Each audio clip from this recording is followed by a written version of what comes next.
Dalawang bagay ho yung kailangan pagpilian ng pangalawang Pangulo. Kung ito ho yung pag-uusapan natin.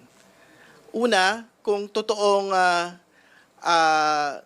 hindi siya kumuha ng killer, ibig sabihin niya a vice president that lies. Di ba? Pero kung totoo na nag-contract siya ng killer, then you have a vice president that contracts a killer. Mamili na lang ho siya dun sa dalawang bagay po na yun.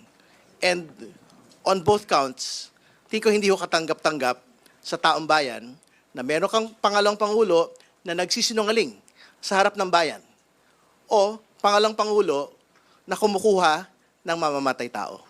But even if itabi ho natin yon, ang malinaw ho from the last 2 weeks ay mayroon pong pangalawang Pangulo na nagbabanta laban sa Pangulo at sa kanya pong pamilya.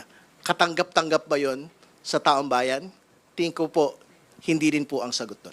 Kung Terry, para ba siyang yung nangyari kay Senator Marcoleta na parang dininay niya na campaign donations pero pasok naman sa plunder. Parang kahit anong mangyari, meron siyang impeachable offense na ginawa.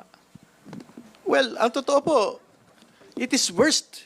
It is worse than the situation of Senator Marcoleta.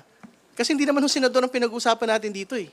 Pangalawang Pangulo ang pinag-uusapan ho natin dito. Second highest person in the land and wants to be president in 2028. So yun ho yung mga tanong sa taong bayan ngayon eh. Is this the kind of president that we want? No? First, a vice president that lies or a vice president that contracts a killer. And lastly, a vice president that threatens the president, hindi ba, and his family. So, yun lang ho. These are the multiverses that the vice president will have to choose, no, kung ano ho yung papasukin po niya na sitwasyon.